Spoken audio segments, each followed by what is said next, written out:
Fresh pineapple తోటి పినకలోడా చేయబోతున్నాం. Okay, అంటే ఇప్పుడు పైనాపిల్ ముక్కలు వేస్తావా? పైనాపిల్ జ్యూస్ ఆల్రెడీ ఇందాక నువ్వు కోకోనట్ లెమనేడ్ అన్నావు. కోకోనట్ లెమనేడ్ లో కోకోనట్ వేయలే, ఖాళీ coconut water పోసినావు.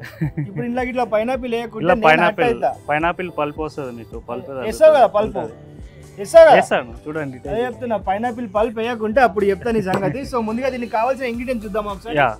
Pineapple juice, coconut milk, sugar syrup. So ఇప్పుడు దీని తయారీ విధానంలోకి వెళ్ళిపోదామా? వెళ్ళిపోదు. ఓకే, సో ముందుగా ఏం చేయాలి? సో ముందుగా ఫ్రెష్ పైనాపిల్ జ్యూస్ 60 ml తీసుకోవాలి. ఓకే, నెక్స్ట్ ఇది coconut milk. Coconut milk. Okay, same 45 to 60 ml. Okay, మీరు ఎంత తీసుకున్నారు? So 40 to 60. సో నెక్స్ట్ నాకు 90-60 తేడా కొడుతుంది. Okay, so sugar syrup 10 to 15 ml. Okay, for sweetness కోసం కొంచెం. స్వీట్నర్ కోసం.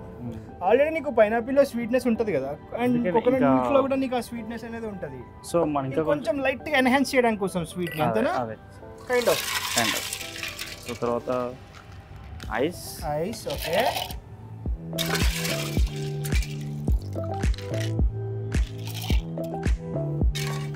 ఈసారి నేను షేక్ చేస్తా బ్రో. చేయండి.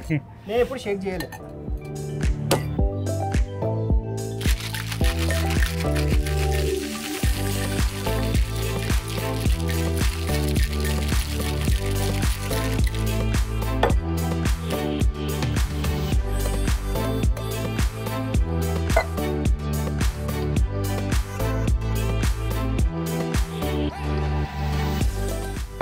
అది బ్లెండ్ చేయడం అంటే.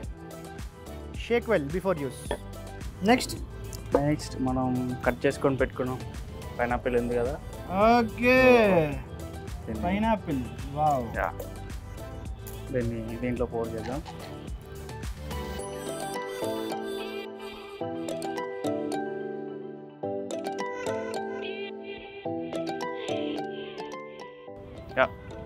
Pineapple pina colada is ready.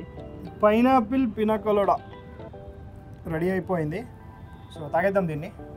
Pineapple తాగనే కష్టం చిచ్చా, అందుకోసమనే మీకోసం స్ట్రా తెచ్చాను. అందుకని సూపర్. తాగుదాం.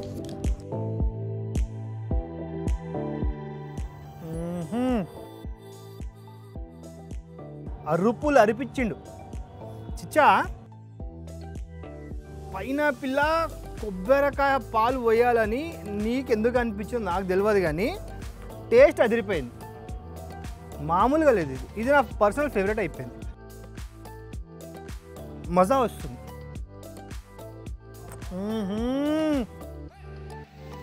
పైనాపిల్ల కొబ్బరి పాలు పోసుకొని కరెక్ట్గా క్వాంటిటీ తగ్గట్టుగా మనం మిక్స్ చేసుకుంటే ఈ టేస్ట్ వస్తుంది.